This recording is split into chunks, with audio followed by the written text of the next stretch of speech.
more Assyrian than I am. Somebody get up here. One of you reverends, knight him, please, in Assyrian.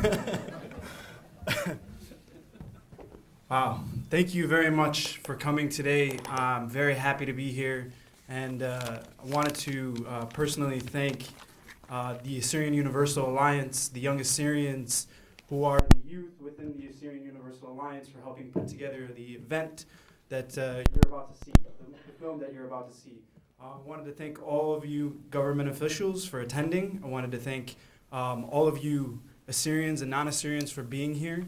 It's an honor, to be in the oldest government state, I guess, in Australia, and look forward to the events that I have coming up in the next week. One of the things that I often get asked during interviews for the film is, why did I choose to make this film? And a lot of times, the simple answer is, it's because I'm Assyrian and I have family in Iraq that are dying, and something needs to be done about it. But in reality, what really motivated me were two reasons.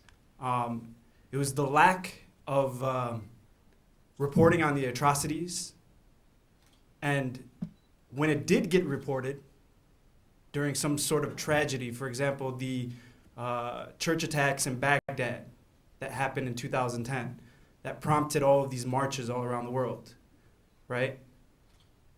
They would call us Iraqi Christians. And that kind of frustrated me. You're not reporting about us, then you are reporting about us, and when you report about us, we're called Iraqi Christians. So I just want to bring up the point that there is a huge problem with that, right? When you're talking about Iraq as a whole, Iraq's history is only 100 years old.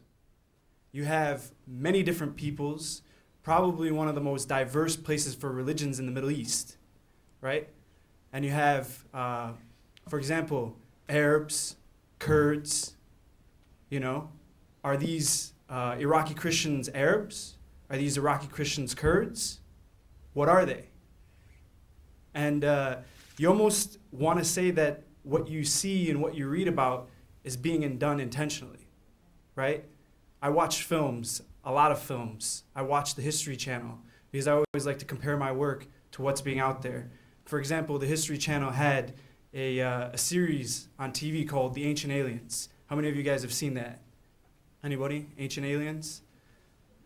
Well, one of the ways that they discuss Mesopotamia is that they talk about Nineveh, and they call Nineveh a Sumerian state, right? And it's very clear that anywhere you read in any history book that Nineveh is an Assyrian state. But then they go ahead and talk about a Babylonian text to refer to their, ancient alien theories. So they can talk about Babylon and, its pertinence to their empire, but they can't talk about Nineveh in its relation to the Assyrian Empire. And so you see a lot of that going on, actually. And you question, is this intentional, right? Are they intentionally avoiding the word Assyrian? Are they trying to make the situation worse for us by calling us Iraqi Christians, right? If all Assyrians in Iraq changed their religion as of tomorrow or today, they would still be persecuted because they're Assyrian. And that's the point that's being missed in all of this, right? You're talking about an indigenous people, the indigenous people of Iraq, of modern day what's called Iraq, the indigenous people of Syria, the indigenous people of Iran, the indigenous people of Turkey. But these are all modern countries. And Assyrians have lived in those countries or those areas for thousands of years. And yet we're limiting them to being called Iraqi Christians, Syrian Christians, Iranian Christians, Turkish Christians. And that hurts us. It hurts us because it makes the situation worse, because it limits the situation to just being about religious persecution.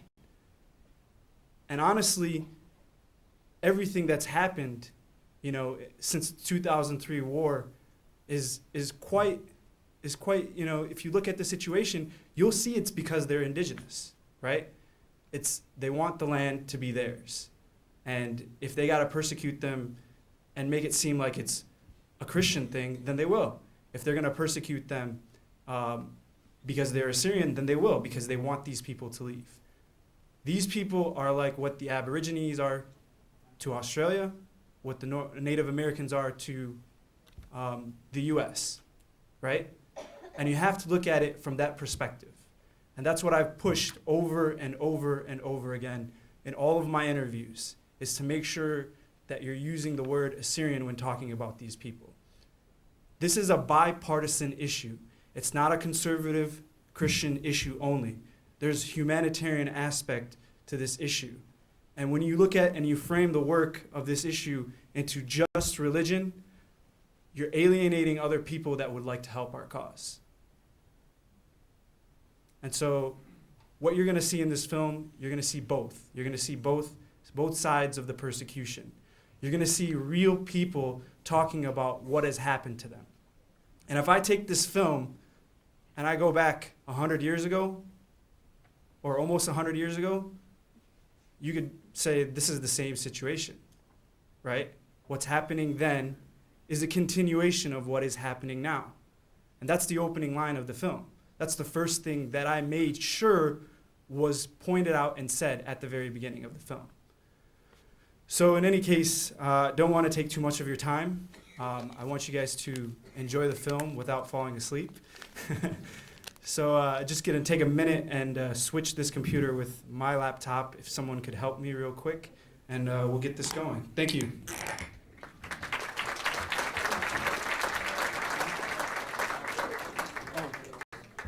Real quick, this is my work for 3 years, and we still have some showings, and if this thing ends up online, I don't think it'll show in front of the European Union like we're planning to show it. So if I see you with a phone or a camera, I'm going to come over there and tackle you, seriously.